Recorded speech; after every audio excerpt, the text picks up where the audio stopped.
ตัวน้องเลยทักทายสบายดีเลยสวัสดีเถื่อเด้อเนาะปลาดุกมือขู่ทุกคนเอามาบัดนี้ให้กันซิมเลยบัดคนนี้ตำหัวข้าเพื่อนตำบางคงลายใช่อยากใกล้หน้าเตยได้บริไก่นะเตยแจ้งยันนั่นลูกของบอสเด็กลงกินนี่ได้กินนั่นแหละอยากไปข้างหน้าเตยเลยเสร็จนี้ก็บริไก่นะเตยน้ำตาลนิก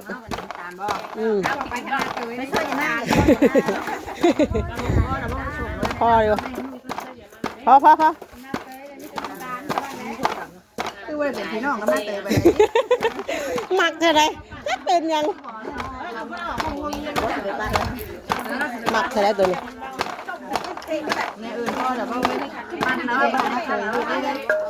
ตำมะฮุงแกงเราไหม้เนาะเนาะตอนเที่ยงเนาะเจ้าตำใช่ยังค่ะรับสินมื่นคุณมานั่งกับปุ่นบ่เคยด้วยที่ไหนเนาะเป็นเห็ดเลยบ่เห็ดมันนี่บ่ถึงแรงถึงว่าเลยไหนให้คนนั่งบอกกันคือไปเลยแม่นแล้วตำแล้วเรามุนครับตัวนี้ลูกง่ายเนี่ยสวยกว่าสวยไม่ใช่ตำมันหุ่นได้นะมิดดี้วิวมาหาก้อยมานั่งนี่มานั่งใกล้แม่นี่มานั่งนี่มานั่งนี่ทางเศร้านั่นก็กินซาคงซาเขียวเลยเบิ้งให้เอ้ยกินน้ำนะไอ้ก็ดูน้ำเลยมะเป็นพี่น้องกันได้ค่ะแม่กันแม่ต้องใช้จอกให้สาจอกน้ำในตู้ตันเอ้ยดูน้ำหวานช่ำแล้วหากระลังไข่เน่ได้หากระลงเฮียน2 มื้อน่ะปลาก่อนติมาพอไผ่เสร็จตัวนี้มันนอนเข่าคักแท้ย่านดิโขน้ำปลาเลย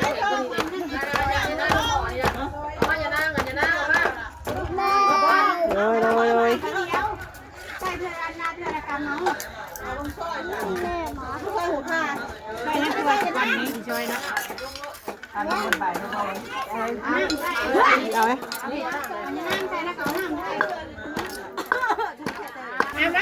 ผักสลัดกับอ่อนคนเจอเขาอยู่ผู้ได้ส่องนะส่องเห็นกับอันกองเข่าอยู่ทั้งคู่สีสันเลยหล่าเดี๋ยวมันเจิน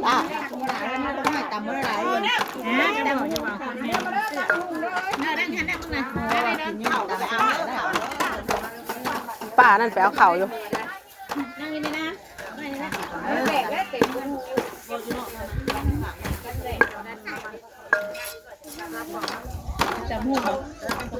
ตำอีกบ่อนเลยตำบ่ฮะตำมันแล้วไก่มือนะจะมือต้องมาเสียกรับประสานนะกินนี่บ่ตำห้องข้างหน้ากินนี่บ่กินที่ตามนี้กันบ่กินบ่ตำแล้วยันมันบ่เบิดแค่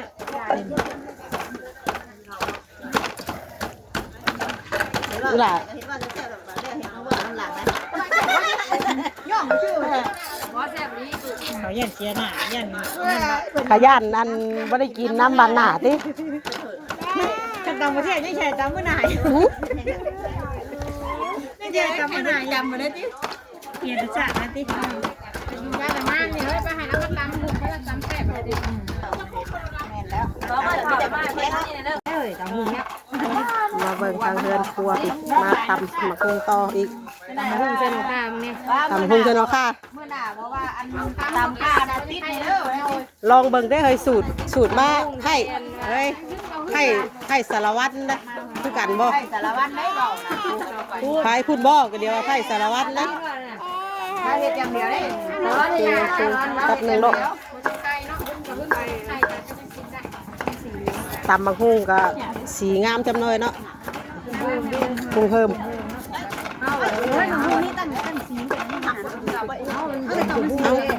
กับมันเพิ่ม มันเฮิมกับเป็นสีนั่นแหละปลาหินต่ำอย่างต่ำค่าต่ำมะฮุ่ง ตำม่วงเนี่ย ต่ำมะฮุ่ง แม่ตำม่วงคนไทยก็ ไฟตกโอ้เนาะสักไฟมาหน่อยแท้ ไทยต้องมา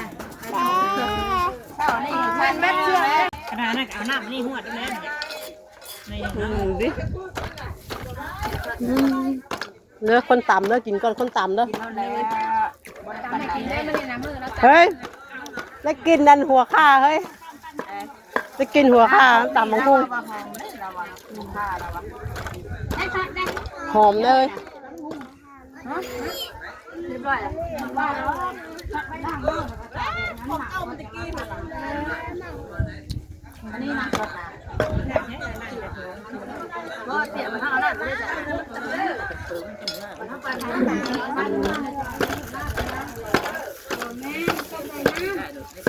เหนียวเลยเขา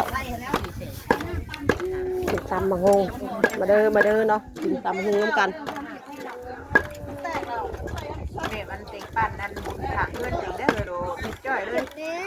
มาแล้วรถปั่นในช่างจ้าบาทเดียวไปตะโอ้ยได้นี่เนาะสร้างวันตำข้าวขั่วกาตำเป็นพุ่งนั่นแหละหมูขั่วทำเป็นไงนะ ถูกเอามือต้อมก็ดู เอาอันนั้นจี้บาทเดียวได้ ครับเสือลูก จะบทิพย์กันอยู่ ยักนั่นเด้อยันว่า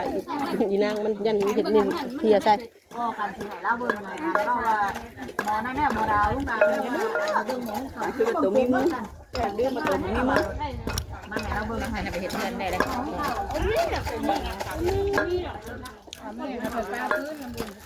ทำยังวันเที่ยงแม่ครัวกินก่อน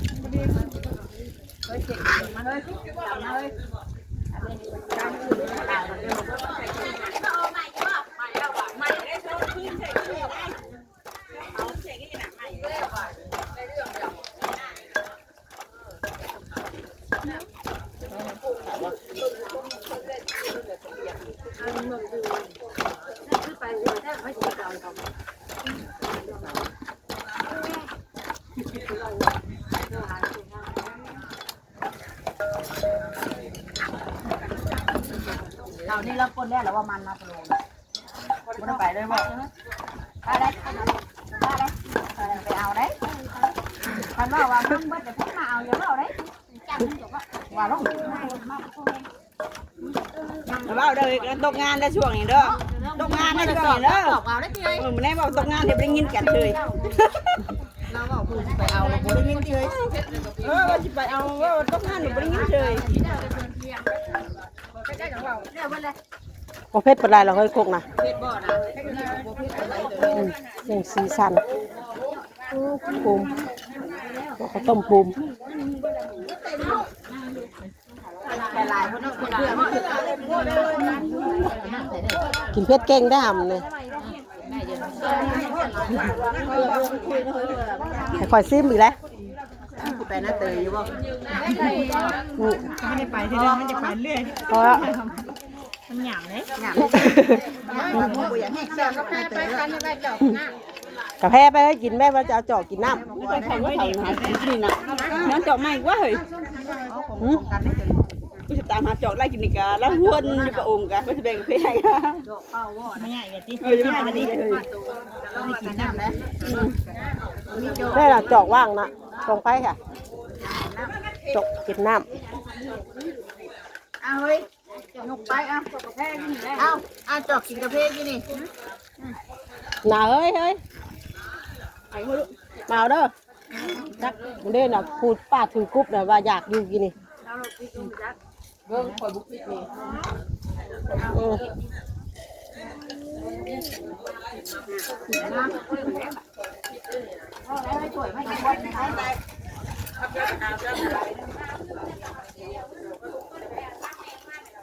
อ๋อตะไปเฮ้ยลุมลูกเราน่ะจะดึกแท้นี่นี่คนดุมลูกเรา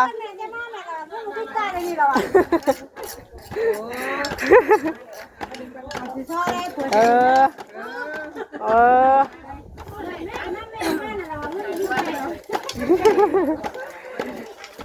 เอาเงินดีหน่อยกูคือได้เหรอไม่ได้ไม่จ่ายแม่เหรอดีหน่อยหายเยอะบ่ เพชรบ่ปะ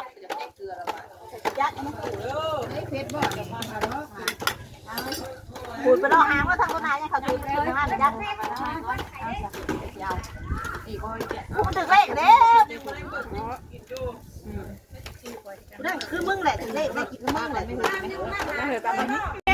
ตามใจลูกค้าตามใจลูกค้าเขาเล่ามาสิตำมังหุงมาเปลี่ยนเป็นตำมักทั่วพอดีพิษใครเนี่ยแต่ถ้าได้ใส่น้ำทำใส่น้ำปลาแดกแม่นนั่นติกำลังมาจิอับปลาแดกลงจะต้องตามใจลูกค้าเฮ้ยขายดีปานนี้อ๋อปลาแดกขวด พระเจ้าว่าให้กุ้มมื้อนี้ได้ป่ะโอ้มว่าให้กุ้มมื้อนี้ได้ได้ โอ้ยมาชิม เอาอย่ามากุ้ม ได้ก็เฮ็ดไปแล้วติ ขายดีจนอันรถวัตถุดิบลงเขาเอาอยู่ เอามาใช้อีกไอ้เสียงตัวดำนั่นอันที่เขียวนี่ตำลายเต็มตู้เลย น้องเคยในจังหวัด ตัวนี้เป็นอย่างเนาะตัวนี้เนาะด้านล่างเลยเหรอวะบ่ได้ตู้เลยนะ บ่ได้ดัง นี่มาหลายคนนะ ไม่ได้จะกินกันยังกิน เพิ่นซีดใส่เอ็มหลอกเอ็มร้อยได้เฮ้ย จังนัวติ เพิ่นใส่เอ็มร้อยได้เพิ่นซีดนะเอ็มร้อยกับแพงใช่ 10,000มาฉีดนี่ดิเลย นะ อยู่ก็เห็นกินกิน ถ้าเป็นฉีดเอ็มร้อยฉีดไปนัวน่ะนั่นบ่เป็นหมักลกบ่ หวานบ่เลย ตัวนี้ ปิงนัวเล่งให้มันงามไว้บ่เลยเอ็มร้อยนี่เฮ็ดให้มันหวานบ่ หนานะคะนี่ ทำเป็นรับโทรศัพท์นะแม่นเฮ็ดให้กรอบแล้วก็หวานไข่นี่น่ะสิบำรุงบ่จักไข่เนาะเฮ้ยปิงนัวกับไข่ดิบำรุงบ่กินเด้ อะไรว่าสิเพี้ยนบ่เนาะ บ่เผ็ดดอกเฮ้ยหยวกๆรส ตำบ่ออกที่แรก ไก่เนาะไก่สีหอดเวลาเขาเที่ยง แต่ว่าเพื่อเที่ยงนี่ย่านกินบ่แซ่บแล้วเพราะว่าตำตลอดแบบนี้นะ เห็นนะว่าตอนเที่ยงยังมีแต่เก่งละไม่อยู่ยังบ่ตำ แมนยันมีแต่ยันมีแต่แกงน้ำไหม้ ตลอดชายเลย เพราะว่าเห็นเจ้าตำนี่บ่แม่นฮอด10 โคกแล้วจักนี่ คุณหมอ จักจักแม่นบ่แม่นหม้ออยู่นี่บ่ แม่ไหนคือตู้ อันนี้ข้าวต้มเนาะนี่ก็ข้าวต้ม เห็นบ่ต้มเนื้อพูดแม่ได้คุณลงเห็นบ่ไม่ หม้อแกงน้ำไหม้ ค่ะ ข้างนั้นทั้งนี้มีแต่ตำอย่างเดียว ทำอย่างเดียวมา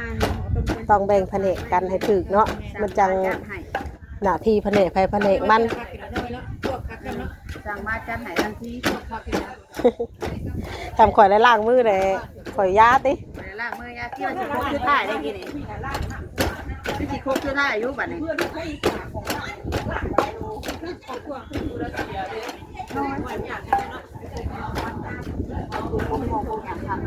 ผักน้อยเนาะสถานที่เพิ่นนี่ก็เชิญซานเพิ่นนี่พี่น้องเป็นผูกหัวไข่เพิ่นมีเลินมีหยังกว้างขวางคักอยู่ใกล้เข็มทงนานะนี่ก็เย็นบรรยากาศลมห่วยๆอยู่บ่อนเฮ็ดอยู่เฮ็ดกินก็กว้างคักสถานที่เพิ่นก็กว้างคักอะดีทางนั้นตำข้าวเบื่อพี่น้องเอ้ยทางนั้น เอ็นผูกย่างได้นะ แม่น้องนิวคนตำข้าวเบื่อปั่นกับเครื่องปั่นกับเพ2 เครื่องเลยช่างเป็นแน่นอนเครื่องปั่นเลย มีอาทันไปจักอันนี้เหรอ วันนี้ นอกแล้วของเขาน่ะเขาล่ะนอกแล้วเรียบร้อยแล้วว่าสิมาให้แล้วแปลงที่ยังไม่มาเลย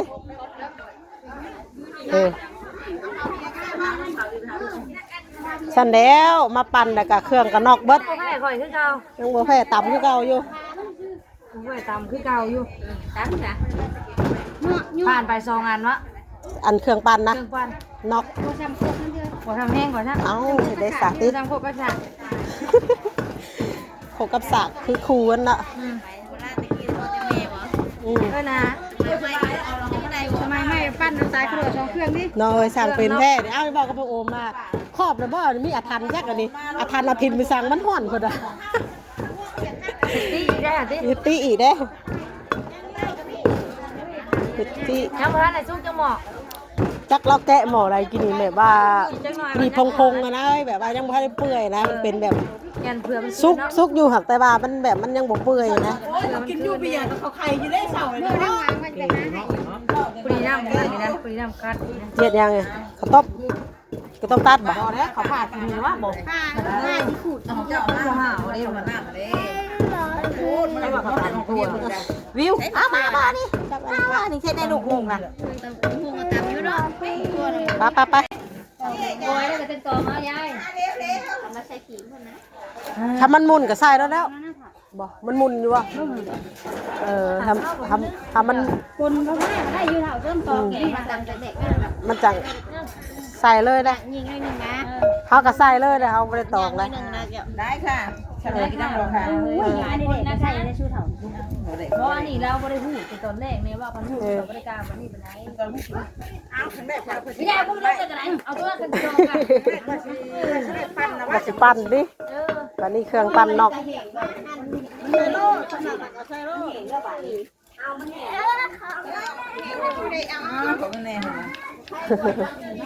ถ้าเป็นงานที่นั่นเด็กน้อยสอคืออย่างนี้มึงแน่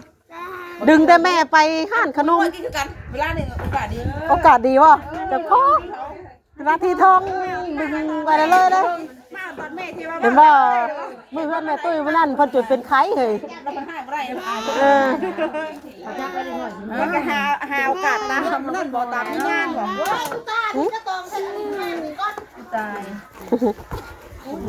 นาทีทองบ่ดุบ่อ่ะคุณเป็นไข้มื้อน่ะอะไร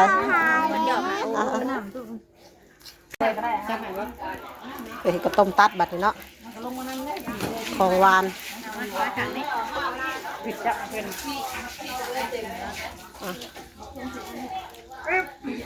จับแบบใด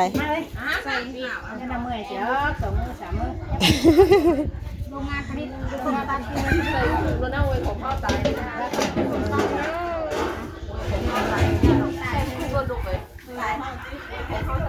มันบอกว่าเอา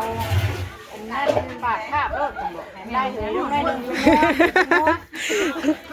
รสชาติเลยนะ เป็นว่าเพิ่มรสชาตินั้นเป็นดีกันเลย แซ่บลอยอยู่ได้เฮ้ยดิเฮ้ยมันถ้าเป็นแบบบางมันยังบ่ทันได้เละปานใดเนาะ อันตาลมาใช้ไม่พอมันยังห่อนเลย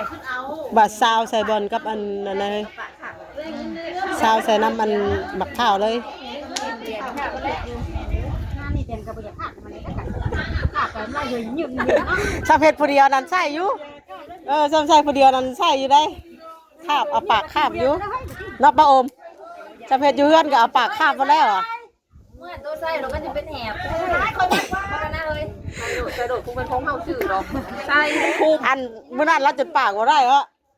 กันอยู่ว่าแบบว่าเรื่องอะไรวะนี่มันส่งที่มันต่างหมู่อยู่กระดาษแม่เขาเป็นสื่อใช้ดอกนี่เป็นคนได้ที่อันตรายที่ปากหมอกเดียวสิกูยืนยันเลย เราบ่แม่นเราเป็นคนบ้านเฮาอ่ะ ป้าป้าไม่ต้องปั่นสลายได้พี่ก็ได้แล้วนี่ไงต้มเสร็จแล้วอะไรเอาสลายมันเป็นได้รวมสลายอะไรตายว่าแม่ต้มใส่น้ำได้ชดถึงเกมให้เราได้ต้มปั่นแบบเดียวได้ต้มปั่นตรงได้เป็นเครื่องปั่นเป็นสับปะรดเนาะ มาอีกแล้วเครื่องปั่นอ่ะ มันจะเมื่อยกินเนี่ย แบบคือโครงการนั่นบ่โครงการกระชำฮ้อนนั่นตัดโดดได้ เมื่อยกินเนี่ยตัดไม่อัตโนมัติ ตัดอนุมัติพักกับพักเฮิงนี่ได้เป็น5นาทีผู้ใดเป็นนาที2-3นาที ที่ว่าเป็นปั่นก็เบี้ยแม่งเจ๊กเป็นหอบเจ๊ก30 นาทีเป็นปั่นที่เรามันเมื่อยแห้งว่าเรานั่งแล้วปั่นขวดกินเป็นหาวนอนเนาะเพื่อที่มันสีเย็นเพื่อมันสีเศร้าเมื่อยแล้วนะ ตอนนั้นเขาจดเอาพัดลมมาปั่นได้มาเป่าใส่พัดลมเปิดพัดลมทางใส่ หัวใจแล้วว่าบ่แล้วเอาได้ให้ผมยางว่าเช้าในมือนั่นเช้าเลยตายมือยางใช่นี่มือได้ไว้เลยนะเช้าลุงยางใช่แน่เนี่ยใช่ถุงมือน่ะจะอยู่ทั้งผู้ใดทั้งตามบังพงผู้ใดถุงมือน่ะทั้งบุ ในกล่องโฟมนะ มาว่าเห็นได้กินอยากก็ได้นี่ มาสิเมื่อ อยากเมื่อได้ได้ได้ เมื่อบ้านนั่นเลยได้ ตำเมื่อแบบบ่ได้มุกได้ห้องวัดหน่อย ตั้งมาไก่ยังบ่ เบื่อแล้วให้เดี๋ยวให้เดี๋ยว เดี๋ยวแต่ลองจะก็ไปข้างในเลย ตัวละให้แกบุกมุกหอยนะ เรายังอยู่แน่นอนเลย จานเนี่ย เนี่ยเลยมุกไปห้องเมื่อ เมื่อไหร่ก็มาบ่ เราเคยนอนเธอนอนเพื่อนหน่อยได้เลย เอาเรามาอยู่บ้านนะบ่เดี๋ยวนี้เลย บ้านนั่นนี่ ไอ้คนไหนกันนี่เดี๋ยวเถอะ กันได้จังหวะ เรามาแต่หึงเลย โอ้ละเมื่อได้ละเที่ยงเมื่อเที่ยง แล้วก็เราเป็นงานบุญที่เห็นเล่าลายเชื่อได้จะแผ่เมื่อไหร่ผมเนี่ยลาย โอ้ย มาตลอดมันเลย มันใช่ลูกของเป็นเนาะ มาคืนแม่ พาได้ก็กินไปสั่ง นี่นี่พาสุดทีนี้จะพาเป็นดูสิค่ะเอาเลยเอาไอ้เนี่ยด้วย บอกยังทำฮะ คือทำประกันให้ไหม ชื่อแทนบอกแทนบุพาเฮ้ยไปก่อนถึงกันมั้ย บอกว่าติดขาดให้แต่กูอยากผ้าจบ ข้างเดี๋ยวแม่กันไม่อยากพาเลย เดี๋ยวไม่ให้นายมาชงแล้วก็เอาไปขึ้นมาไว้ จะก็ไปข้างในเฮ้ยบ้านส่งนะโอ้หมอกระต้ม3 หม้อ 4 หม้อที่ก็ยังบ่ทันได้เบิดทางนี้กับพี่น้องเลยผู้ใดยังสวดตะโก้อยู่ผู้ใด3-4 โมงแรงผู้ใดพี่น้องเลยเพิ่นสิต้มเบิดนี่เอ้าย างยิงนึงเลยถุดนึงไหม เขาเอิ้นเจ้าไปได้ฮะมีใหญ่บ้านส่งให้ไปอีสังไปซิม เจ้าไปซิมอีก ต้องแนวใส่แม่ใส่ บ่แม่นเจ้าเฮ็ดน่ะเขาให้เจ้าไปซิม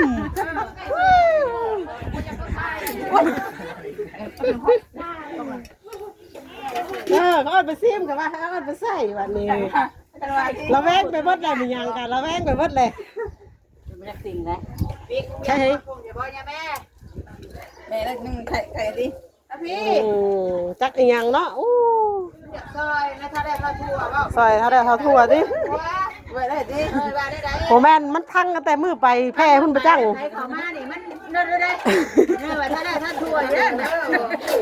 โอ้ยนะเสืออยู่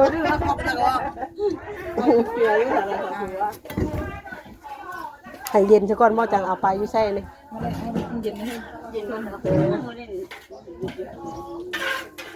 เห็ดเป็นช่วงได้เนี่ยได้ง่ายนะเว้ยเนาะถึงไว้ได้ 3-4 บุกแรงเดี๋ยวพี่น้องมาจังสิเบิดป้าเตะโกอยู่ต้มอีก3 หม้อนะพี่น้องคลิปนี้ก็จะประมาณเท่านี้เด้อเราพี่น้องเนาะเดี๋ยวเราวีมาซอยงานบุญพี่น้องเลยนะมื้ออื่นพุ่นจะเป็นมื้อตั้งกองบุญเนาะพี่น้องมื้อนี้ก็เป็นมื้อจัดเตรียมมื้อห่อข้าวต้มพี่น้องเลยคลิปนี้ก็ไปแล้วเนาะขอกล่าวคำว่าสบายดีเบิ่งทุกคน